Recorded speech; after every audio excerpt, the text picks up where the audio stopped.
Great deeds of God in the life of Daniel.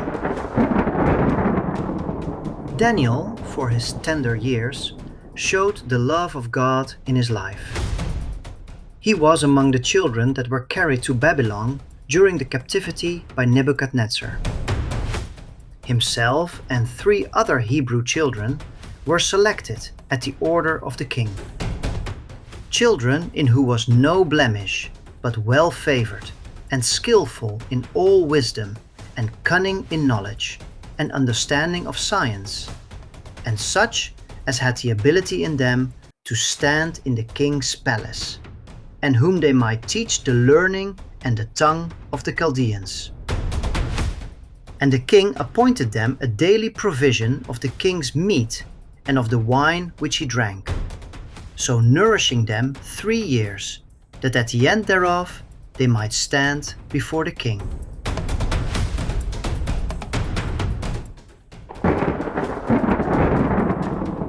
But Daniel proposed in his heart that he would not defile himself with the portion of the king's meat and wine.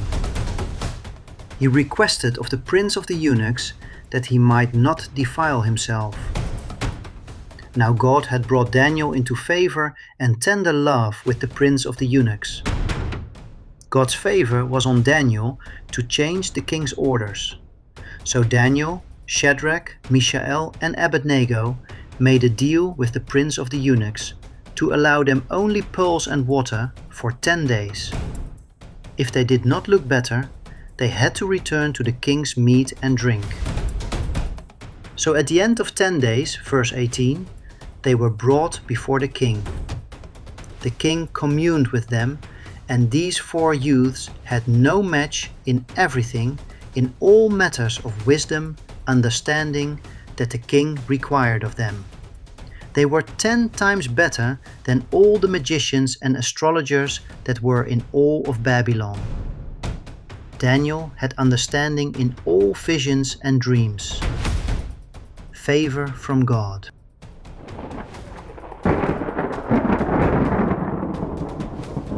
Nebuchadnezzar had dreams that no one could interpret. Some of the dreams he did not remember, but wanted his magicians, astrologers, and sorcerers and wise men to tell him or face death. In Daniel 2:10, they answered the king that no man on earth can shew the king of a dream he could not remember. And the king passed a decree that all the wise men of Babylon be destroyed, including Daniel and the 3 other Hebrews. Daniel requested of the king a few days to come up with the answer. So Daniel and the other 3 Hebrew youths desired mercies of the God of heaven. Then was the secret to the king's dream revealed unto Daniel in a night vision. Then Daniel blessed the God of heaven. Daniel saved the killing of all the wise men in Babylon, as he gave the king the interpretation of his dreams.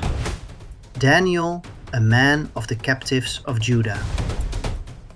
Daniel told the king that what man cannot do or interpret, but there is a God that revealeth secrets in heaven. He interpreted other dreams for the king. After the death of Nebuchadnezzar, his son Belshazzar became king. He did not honor the God of heaven in his ways, and forsook people like Daniel. One night the king was having a great feast, and he ordered the gold and silver vessels his father took out of the temple of God in Jerusalem, and they used them to drink wine. The king, his wives, and his concubines, and his princes. Daniel 5:5. In that same hour came a finger of a man's hand and wrote upon the wall. And the king saw the finger that wrote. His countenance was changed, and his thoughts troubled him, and his knees smote one against another. He called all the wise men, astrologers, magicians, soothsayers, and no one was able to interpret the writing on the wall.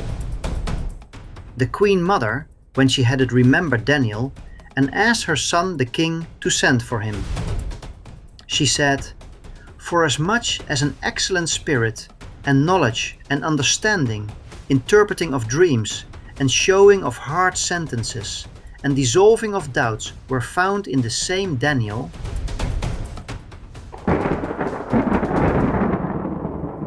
Daniel was called, and on arrival the king offered him gifts for coming to interpret the writing on the wall. Daniel said to the king, 'Let thy gifts be to thyself, and give thy reward to another. Yet I will give you the interpretation. You have lifted up thyself against the Lord of heaven, and they have brought the vessel of his house before thee. And have thyself, thy lords, thy wives, and concubines, have drunk wine in them, and praised the gods of silver and gold, of brass, iron, wood, and stone, which see not, nor hear, nor know. And the God in whose hand thy breath is, and whose are all thy ways, hast thou not glorified.' Then part of the hand was sent from him, and the writing was written on the wall. Mene, Mene, Tekel, Upharsin.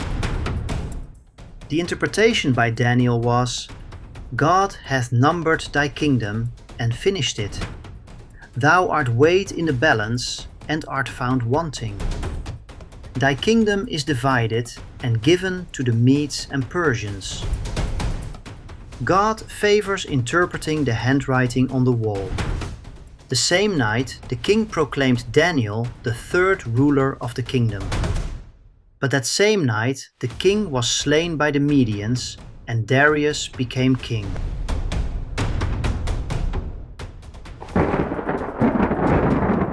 Daniel was cast into the lion's den through a conspiracy by his fellow princes, who hated that he worshipped his God faithfully. In Daniel 6:7, we find that Daniel found favor with the king Darius, but the treacherous fellow presidents and princes got the king to pass a law against calling or making any petition to any god except the king for 30 days. They knew they could not get Daniel in and corruption, except trying to contradict his faith and worship of his God. The king signed the decree without thinking about it.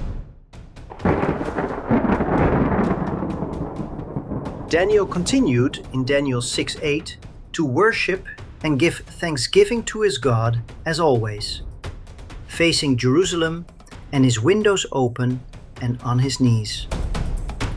These wicked men assembled and found Daniel praying and making supplication before his God. They reported to the king of the decree that Daniel had broken the law, and the consequence was to be cast into the lion's den, hungry lions. But the king said to Daniel, "Thy God, whom thou servest continually, he will deliver thee." The king was sorrowful and went to his palace, and passed the night fasting. No music played, and his sleep went from him.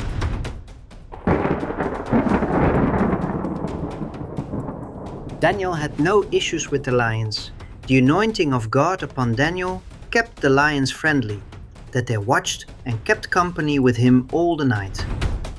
Whether he sang or prayed is anybody's guess. The lions lost their ferociousness and played around with Daniel as if he were one of them. If the Lord was in the fiery furnace of fire with the 3 Hebrew children, then maybe the lions saw the Lion of the tribe of Judah standing there all night with Daniel. That was an act of God. Early the following morning, the king ran down to the lion's den and called on Daniel. He answered and was brought out alive and calm. His accusers, at the order of the king, were cast with their wives and children into the lion's den, where the lions killed them instantly as their hunger returned from a far journey. God loved Daniel very much for his faith, deep devotion and consistent prayer life, integrity, and obedience to God's commands, and did not compromise his faith in God at any time. God showed him the future up till the white throne judgment. He was not associated with any sins of men, and reminded Israel that it was time to return to Jerusalem after 70 years, according to the prophecy of Jeremiah the prophet.